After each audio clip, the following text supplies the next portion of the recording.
Fairly Odd Parents Breaking the Rules, and Shrek 2 were the first two games I decided to give a try when I started playing retro games again. As such, I decided for my next stop in the past, I would visit something a bit more mature. So as you can tell, next up was Call of Duty 2, Big Red One. I said not now, bro. We need some fire in the sky now! Get in that half! At the time, World War II had a chokehold on the shooter market, whether it was Battlefield, Call of Duty, or Medal of Honor. Back then, younger me decided to go with Big Red One, since I saw it in the greatest hits section, which I used to frequent. I was met with a game that had good graphics, enjoyable gunplay, and a fairly memorable unit. The game focuses on the U.S. Army's 1st Infantry Division nicknamed Big Red One. With the world once again thrown into war, the U.S. 1st Infantry Division is called into service.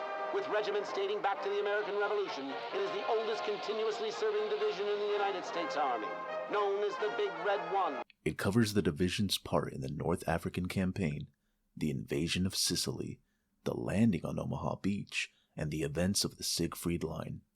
The game does a pristine job of making you feel like a unit. Modern games that are based off of wars tend to feel like we're just experiencing the story of one person, instead of the group as a whole. To top off the authentic World War II feel, Big Red One shows some black and white real-life footage at the end of each chapter. I feel like it adds a certain charm, and adds to the reality of what you just played through. Despite a few harsh early lessons in desert combat, the 1st Infantry Division fought valiantly against the well-equipped and more experienced Africa Corps. The gameplay in Big Red One is pretty straightforward. Get to a certain place, shoot enough enemies to get you to the next objective, rinse, and repeat. There are set pieces before, during, or after objectives that help with the pace and monotony of everything. I might actually make it home from this lousy war.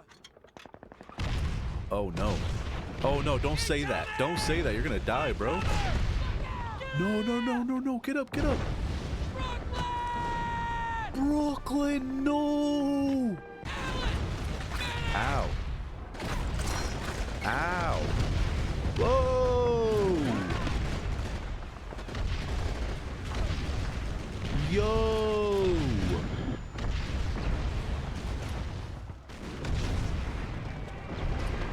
While you are always with other soldiers, I found friendly CPUs to either just get in my way, miss all their shots, or just stand there while I carried them harder than a random on a multiplayer game. Okay, I don't want to shoot you guys, so go ahead.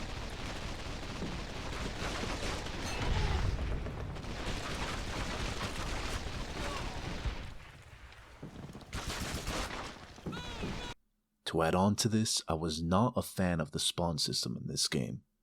I don't remember if all the games back then were like this, but if I was not pushing towards the objective, it did not matter how many enemy AI I shot. They just kept coming. Gameplay wise, Call of Duty nails it more often than not, and I feel like that all started with this game here. The weapons feel nice, really nice, especially the snipers. Most weapons sounded great, but of course one in particular always reigned supreme. Bing! Grenades are impactful, and seeing bodies ragdoll from them is always cool. The SMGs were great as well. The movement is great with them, and it's amazing to get up close and personal. But I found myself needing ammo unless I swapped the one I was given for a weapon from the enemy.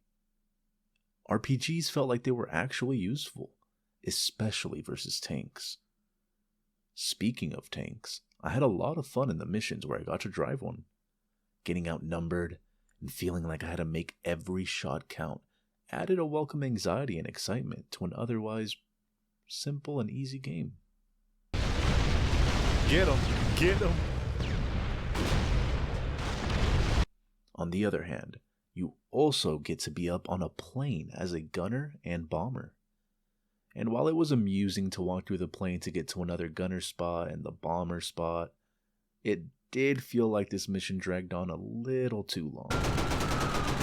We're fucked. There's too much smoke. I can't see shit, man.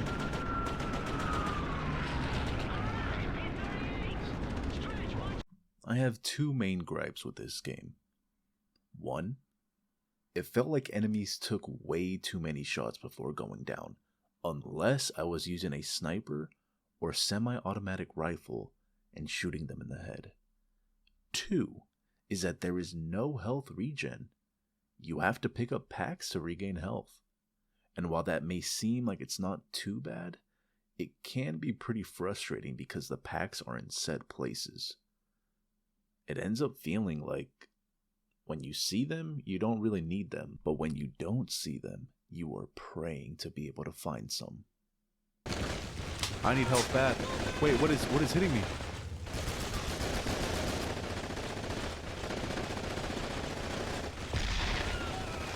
Oh, I got some HP. Let's go.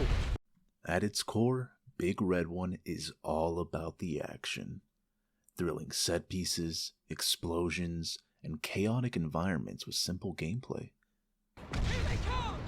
Wait for it. Wait for it. Now! Yo!